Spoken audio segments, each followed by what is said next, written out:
What if the cup of coffee sitting in your hand right now, the one you've been drinking the same way for 30 or 40 years, could either protect you from diabetes or quietly push you toward it, depending on one small detail you've never thought about? I know that sounds dramatic, but stay with me because what I'm about to share with you is grounded in hard science, and it has the power to change the direction of your health starting tomorrow morning. I'm not here to sell you a supplement. I'm not here to promote some exotic bean flown in from a mountain nobody can pronounce.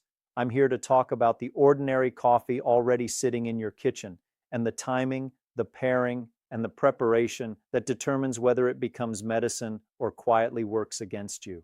My name is Dr. Thomas Smith, and over the past 3 decades of practicing internal medicine, I have walked alongside thousands of patients in their 50s, 60s, and 70s who were battling prediabetes and type 2 diabetes. What I've learned from those years is that the smallest daily habits often carry the greatest weight, and coffee may be the most misunderstood habit of them all. Let me paint the picture for you. Diabetes is no longer a rare diagnosis. In the United States alone, more than 37 million adults are living with it, and nearly 1 in every 3 older adults is either diabetic or sitting right on the edge of it with prediabetes. That number haunts me as a physician because so many of those cases could have been prevented, slowed, or even reversed with changes that cost absolutely nothing. And what concerns me most in my practice isn't always the patient who already has a formal diagnosis. It's the quiet ones, the people who feel strangely exhausted in the afternoons, who wake up thirsty in the middle of the night, who find themselves reaching for the bathroom more often than they used to, and who have no idea their blood sugar has been climbing for years. If that sounds familiar, please stay with me until the end of this video, because I'm going to walk you through exactly how to use coffee as a tool for controlling your glucose rather than letting it sabotage you. To understand why coffee matters so much, you need a simple picture of what's happening inside your body every time you eat. Imagine your pancreas as a skilled craftsman in a small workshop. Every time food enters your system, glucose rises in your bloodstream, and this craftsman reaches for his most important tool, a hormone called insulin. Insulin acts like a key that unlocks your cells so glucose can slip inside and be converted into the energy that powers your heart, your muscles, and your mind. When the workshop runs at a reasonable pace, everything stays in harmony. But when we bombard that craftsman day after day, year after year with sugary drinks, refined bread, pastries, and processed foods that spike glucose like fireworks, he becomes exhausted. The locks on the cells grow rusty. Insulin stops working as well as it used to. The pancreas has to shout louder and louder just to be heard, producing more and more insulin until eventually the whole system breaks down. That breakdown is what we call insulin resistance, and it is the doorway into type 2 diabetes. This is where coffee enters the story in a truly fascinating way. Coffee is not just a morning ritual or a caffeine delivery system. Biochemically speaking, coffee is one of the richest natural sources of bioactive compounds on your grocery list. It contains hundreds of them, but 2 in particular have captured the attention of researchers around the world. The first is chlorogenic acid, and the second is trigonelline. I like to think of these 2 compounds as gentle traffic officers standing at the intersection of your intestine and your bloodstream. When you drink coffee before a meal, they slow down the speed at which sugar rushes out of your gut and into your blood.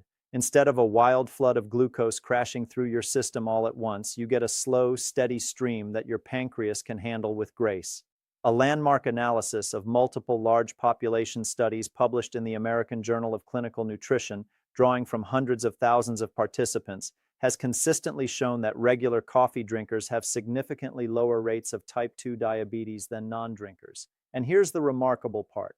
The benefit grows with each additional cup within a reasonable range. Researchers have even found that decaffeinated coffee carries many of the same protective effects, which tells us that the magic is not in the caffeine alone, but in those beautiful plant compounds. Yet all of this protection depends on one crucial thing: how you drink your coffee. And this is where most people go wrong. Let me tell you about Richard, a 71-year-old retired electrician from Ohio who walked into my office last spring. He was proud of his habits. He had been drinking coffee since he joined the Navy at 18, and he described himself as a disciplined man. He walked 4 times a week. He avoided soda. He rarely ate dessert. Yet his fasting glucose had climbed to 142, and his A1C, which gives us a snapshot of average blood sugar over 3 months, had reached 7.3%. Richard was frustrated. He looked me in the eye and said, "Doc, I don't understand. I'm doing everything right." So I asked him to walk me through his coffee routine, minute by minute, from the moment his feet touched the floor in the morning. And as he spoke, I heard 3 mistakes that I see over and over again in my patients, mistakes that are very likely happening in your own kitchen right now. The first mistake is drinking coffee the moment you wake up on a completely empty stomach. I know this feels harmless, even virtuous. You wake up, you want clarity, you reach for the pot. But here's what's actually happening inside your body at that moment. After a long night of sleep, your cortisol levels are already elevated. Cortisol is the stress hormone your adrenal glands produce to wake you up and get your body moving. One of cortisol's jobs is to signal your liver to pour glucose into your bloodstream so you have fuel to start the day. Now think about what happens when you add a strong dose of caffeine on top of that.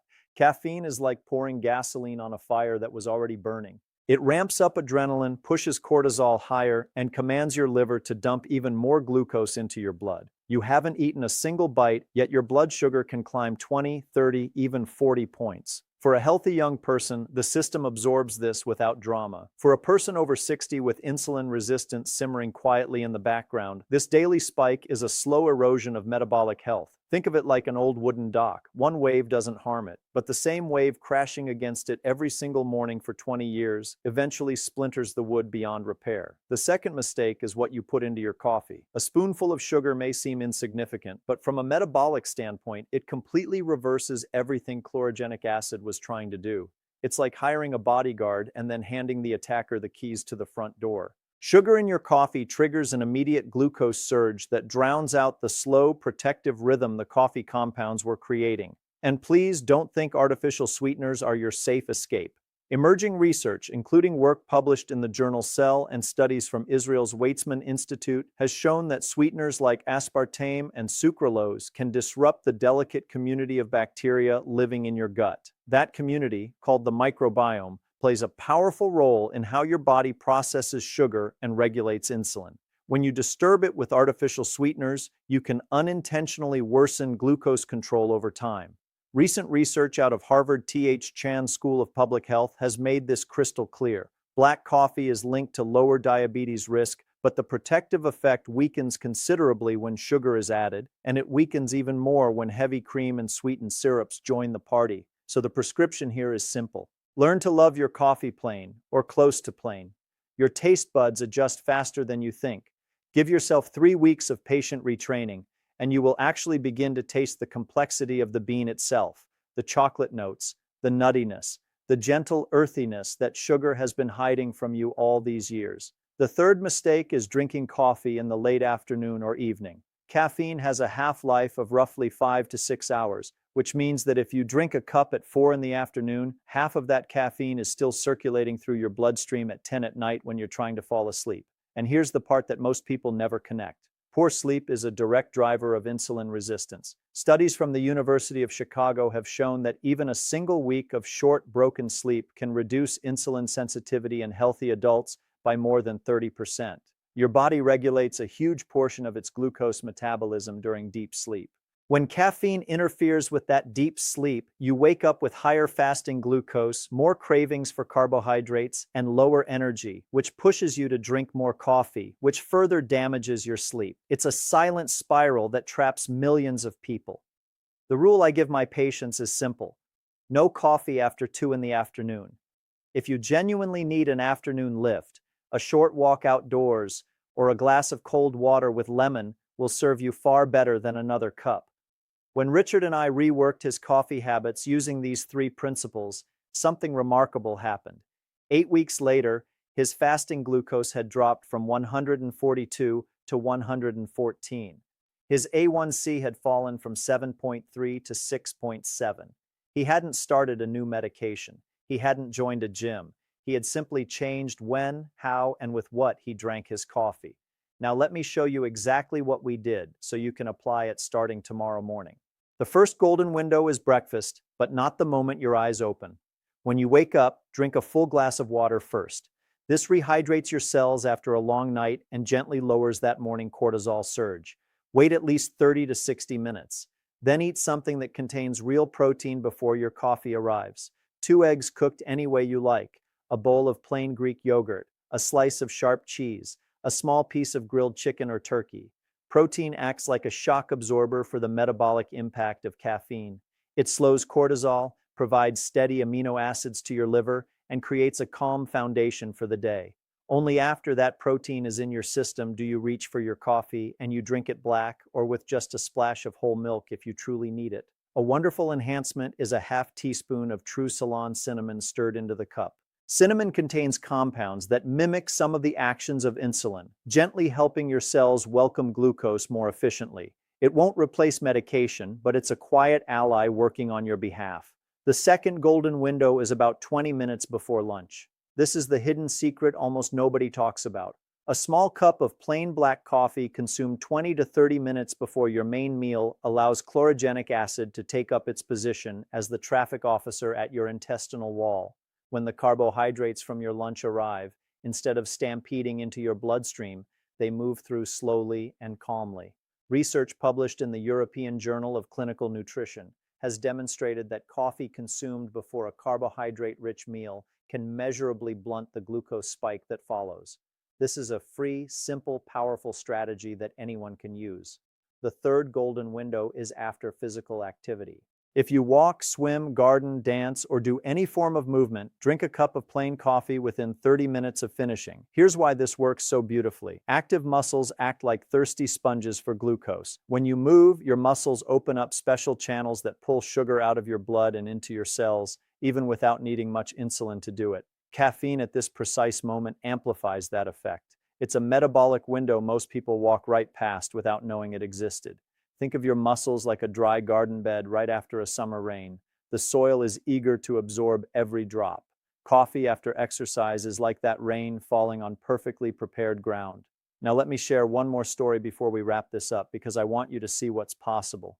Margaret, 66 years old, a retired high school librarian from Georgia, came to me 2 years after her type 2 diabetes diagnosis. She was on metformin, following every instruction, and still her A1C was stuck at 7.6. When we walked through her day, I discovered she was drinking a sugary vanilla latte at breakfast, another sweetened coffee at 3 in the afternoon with a pastry, and she had stopped walking because her feet felt heavy. We built a new rhythm for her. 45 minutes after waking, she ate 2 scrambled eggs, then drank black coffee with cinnamon. Before lunch, she had a small black coffee 20 minutes ahead. She walked 25 minutes after lunch 3 days a week and enjoyed a cup of coffee immediately afterward. We eliminated the afternoon sweetened coffee entirely and replaced it with herbal tea. 7 weeks later, her A1C had dropped to 6.8, her fasting glucose was down to 106, and she told me, with tears in her eyes, that she felt awake in her own body for the first time in years. Before we close, I want to warn you about the invisible saboteurs that can quietly undo all this good work. Any form of added sugar, whether white, brown, raw, or honey, cancels the protective effect of coffee. Artificial sweeteners disrupt your gut ecosystem. Instant coffee powders often contain hidden sugars, hydrogenated fats, and additives that dilute the natural compounds you're seeking. Flavored creamers are often loaded with corn syrup and industrial oils. And pairing your coffee with white bread, donuts, muffins, or processed breakfast cereals creates such a massive glucose spike that no amount of chlorogenic acid can protect you from it. Choose freshly brewed coffee from quality beans. Pair it with real food from the earth. Keep it simple and clean. I want to leave you with one final thought. Your body is not your enemy. Your body is a faithful companion that has carried you through every year of your life, and it speaks to you constantly through small signals. Rising glucose, afternoon fatigue, restless sleep, thirst that won't quit. These are not punishments. They are messages asking for small adjustments. And sometimes the most powerful adjustment is something as humble as the way you drink your morning coffee. If this video has given you even one idea you can use tomorrow, please do 3 things for me. Give this video a like so more people over 50 can find this information. Leave a comment below telling me how you drink your coffee now and where you're watching from, because I genuinely read every message and love connecting with this community. Share this video with someone you love who is battling high blood sugar or pre-diabetes, because the simple knowledge inside these minutes could change the course of their life. And subscribe to this channel so we can keep walking this journey of health together. I'm Dr. Thomas Smith, and my deepest wish for you is a long life, a sharp mind, a steady heart, and a body that feels like home again. Take care of yourself, take care of the ones you love, and I will see you in the next video.